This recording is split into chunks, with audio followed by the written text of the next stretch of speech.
Bismillah, Assalamualaikum warahmatullahi wabarakatuh. Alhamdulillah kita masuk minggu ketiga. Semoga kalian senantiasa dalam keadaan sehat dan senantiasa dalam kebaikan. Amin. Minggu ini kita kembali dengan tema lingkup bisnis, lingkungan dan lingkup bisnis global ya. Ini materinya. Kita lihat di sini. Yang penting kita sadari ya bahwa Anda ini generasi milenial di mana perkembangan kondisi teknologi sekarang mempengaruhi berbagai aktivitas ekonomi ya. Ini kalau kita lihat dari masa awal revolusi industri 01 diawali ini dari mulai penemuan mesin-mesin industri ya. Nah, dari revolusi industri ada pengangguran yang terjadi, kemudian dirangkai dengan berbagai penelitian yang menghasilkan instrumen-instrumen untuk bekerjanya industri secara lebih efisien. Kita sekarang masuk ke tahap revolusi industri keempat, di mana integrasi dengan teknologi informasi begitu masif. Sekarang kecerdasan intelijen sudah berkembang begitu luar biasa di dunia industri. Bagaimanapun juga perkembangan ini akan sangat mempengaruhi dinamika global bisnis saat ini. Nah, kita tahu ini kurang lebih dampak dari perubahan teknologi dari era revolusi industri 1, 2, 3, dan 4 saat ini. Nah, ini era Anda tentu bahkan sekarang tantangan untuk global society itu sudah masuk ke revolusi society 5.0 ya. Jadi ada berbagai perubahan di mana dinamika global mempengaruhi atau kehidupan manusia ya, peradaban manusia. Dan ini kalau dulu perkembangan revolusi industri 1 itu mungkin butuh 1 abad ya. Sekarang lompatan quantum leap dari berbagai tahapan etape revolusi ini membutuhkan waktu yang lebih cepat. Apalagi sekarang yang revolusi society 5.0 itu bahkan hampir bersamaan dengan revolusi industri 4.0. Mungkin untuk yang revolusi 5.0 tidak membutuhkan waktu yang lama lagi ya. Kemudian ini efeknya di Indonesia ya dan dampaknya terhadap sharing ekonomi dunia. Anda lihat bagaimana integrasi terjadi di semua aktivitas ekonomi, pendidikan, governance ya, pemerintahan, kemudian berbagai kolaborasi big data ya. Kemudian pasar juga terintegrasi dalam marketplace, layanan kesehatan, kemudian industri, ini kita punya smart manufacturing, bagaimana tata kota dikelola, smart cities, smart aplikasi, begitu banyak kelimpahan teknologi membuat tata peradaban itu menjadi lebih easier, more comfortable ya. Jadi itu adalah kondisi yang tidak bisa kita hindari dan memang teknologi itu hadir untuk membuat hidup lebih baik. Nah, ini beberapa hal, tapi bagi pelaku ekonomi itu bisa menimbulkan tantangan baru ya, karena harus ada proses adaptasi bagaimana adopsi teknologi itu bisa kita atau sebagai sumber daya manusia ikut menyesuaikan terhadap perkembangan IT yang sangat masif ini ya. Ini beberapa rekaman penelitian menghasilkan informasi bahwa perkembangan IT di revolusi industri ini menimbulkan berbagai dampak ya, hilangnya berbagai pekerjaan ya, kemudian juga digantikannya berbagai posisi pekerjaan oleh mesin, kemungkinan juga kecerdasan buatan ya. Sementara tapi kita nggak boleh juga berputus asa, bagaimanapun teknologi hadir untuk memberikan peluang kehidupan yang lebih baik ya. Jadi potensi munculnya perubahan atau posisi pekerjaan-pekerjaan baru itu juga tumbuh dengan ekspansif ya. Nah, ini misalnya transformasi di Indonesia juga terjadi nih, model-model bisnis, bagaimana pasar yang tadinya, walaupun kita tidak menafikan kehadiran fisik itu penting ya, tetapi kehadiran laman marketplace itu adalah sesuatu yang tuntutan, apalagi di era pandemi saat ini mungkin Anda juga merasakan sekali berbagai kebutuhan Anda bisa dipenuhi dengan kehadiran marketplace ini. Nah, Pollinella ini sendiri mungkin saya kabarkan ya, kebetulan kami merintis program untuk membuat marketplace. Ini kita pakai labelnya adalah Foodia. Nanti Anda bisa download di Play Store ya. Ini kami bersama teman-teman menggawangi marketplace untuk berbagai aneka produk yang dihasilkan oleh UMKM ya. Jadi fokus memang kita core-nya membangun Foodia ini landasannya dari food pedia. Jadi harapannya sih ini yang jadi core triggernya adalah etalase kulineri aneka kebutuhan pangan dan lain sebagainya tersedia di laman marketplace Foodia. Nanti kita sama-sama, ini baru mau launching sekitar akhir bulan September ini. Mohon dukungannya ya, nanti Anda bisa beri rating, komentar, dan lain sebagainya. Ini ya, jadi ada perubahan yang luar biasa di tatanan ekonomi dan kehidupan peradaban manusia akibat perkembangan revolusi industri yang begitu masif. Oke, terkait dengan perkembangan keterampilan yang diperlukan juga. Ini materi yang saya ambil ini adalah dari Kementerian Ristek Dikti ya. Jadi bagaimana kita positioning sebagai SDM harus beradaptasi terhadap tuntutan kebutuhan keterampilan baik hard skill maupun soft skill ya. Ini adalah hal-hal yang menjadi keniscayaan harus Anda miliki karena Anda masuk di era digital informasi yang membutuhkan adaptasi terhadap penguasaan berbagai teknologi. Anda lihat di sini ada pengetahuan pasti, tapi kemampuan Anda memandang segala sesuatunya sebagai suatu sistem itu juga penting. Kemudian Anda harus mampu problem solving, pendekatannya memecahkan masalah. Kemudian Anda tahu content skill-nya, mungkin ini kemampuan Anda di kompetensi PS ya. Kemudian processing skill, social skill penting sekali. Biasanya kita orang teknologi seringkali ini perlu diasah lebih untuk membuat kemampuan kita di team building dalam membangun teamwork itu seringkali perlu diasah lebih ya. Kemudian kemampuan mengelola sumber daya, kemudian teknis sendiri, dan juga kemampuan fisiknya. Jadi kalau dikelompokkan dari semua keterampilan yang menjadi prasyarat SDM masa depan, Anda lihat di sini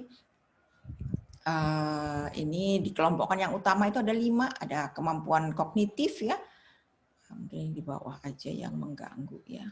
Kemudian ada sistem, ada complex problem solving, ada konten dan ada proses. Jadi 5 ini diharapkan Anda miliki sebagai bagian dari SDM di era digital informasi yang begitu masif ini.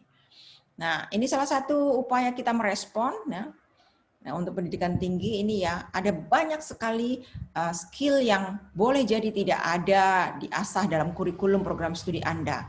Tapi Anda penting sekali untuk expand, explore, apa hal-hal yang menurut Anda menjadi kebutuhan, apakah itu informasi atau keterampilan ya. Ada banyak ruang belajar yang kita bisa eksplorasi. Nah, kami sendiri di dunia pendidikan melakukan berbagai upaya untuk updating teknologi pendidikan ya. Misalnya ini kita bekerja sama dengan dunia industri, dengan masyarakat, kemudian memberikan layanan berbagai problem solving methods untuk menyelesaikan persoalan yang ada di lapangan gitu ya. Artinya di dunia pendidikan kami yang SDM pendidikan itu juga mengupayakan berbagai proses blending learning system untuk Anda seperti saat ini, itu juga menjadi stimulus, salah satu upaya kami membuat Anda mampu menstimulasi diri untuk mengeksplorasi berbagai sumber informasi untuk kebutuhan peningkatan skill Anda. Ini secara masif ya, bagaimana teknologi informasi mempengaruhi bisnis. Anda lihat bahwa perusahaan-perusahaan untuk mampu bertahan,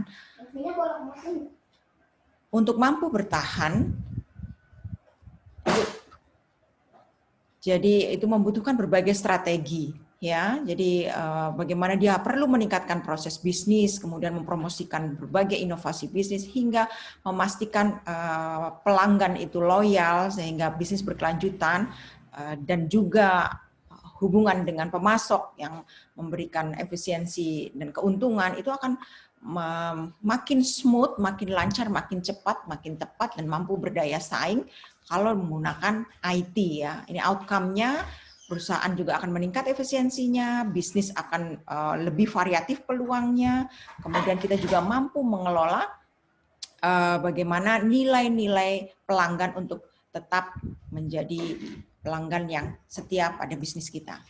Nah, tentu ini juga bersifat sangat penting untuk membangun manajemen strategik bisnis ya, karena intinya bisnis itu untuk bisa berkelanjutan dia itu harus mampu menguasai pangsa pasar, kemudian mampu menciptakan peluang-peluang bisnis baru di tengah semua ancaman perubahan dinamika global, kemudian juga mampu memperkuat jejaring kerjasama internasional, baik loh mungkin kerjasama wilayah ya, bisa mulai dari domestik hingga ke pasar global.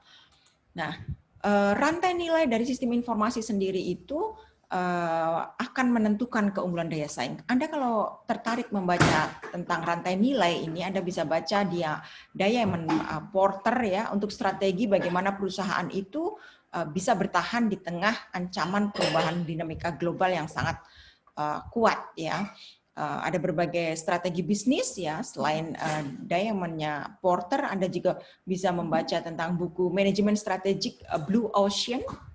Nah, itu memastikan linkage antar part dalam satu kesatuan bisnis global ya untuk memiliki keunggulan daya saing. Misalnya, sebagai perusahaan untuk bisa efisien berlaku sehingga dia tidak high cost ya, dia kompetitif dalam menghasilkan produk dan jasa, dia tentu harus memastikan bagaimana rantai pasokan, logistik inbound dari para supplier untuk memberikan layanan persediaan bahan, material, dan lain sebagainya.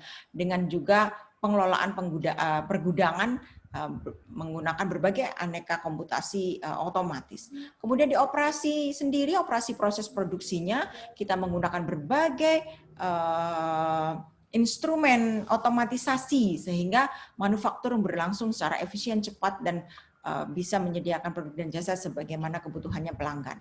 Kemudian logistik outbound. Jadi kalau inbound tadi memastikan kita hubungan baik dengan para supplier, kalau logistik outbound kita memastikan bagaimana kita mendistribusikan. Jadi mitra-mitra distribusi produk dan jasa kita untuk memastikan produk yang kita hasilkan bisa sampai pada konsumen. Tentu kita harus memastikan titik-titik penjualan dan bagaimana proses pemesanan bisa lebih cepat. Dalam hal ini tentu kita akan lebih sangat terbantu bila menggunakan berbagai pendekatan marketplace dengan pesanan online ya. Ini termasuk pemasaran penjualannya, bagaimana targeting, peningkatan market share atau pangsa pasar itu dilakukan. Dan terakhir ujungnya ini yang harus terus dijaga, manajemen marketing relationship.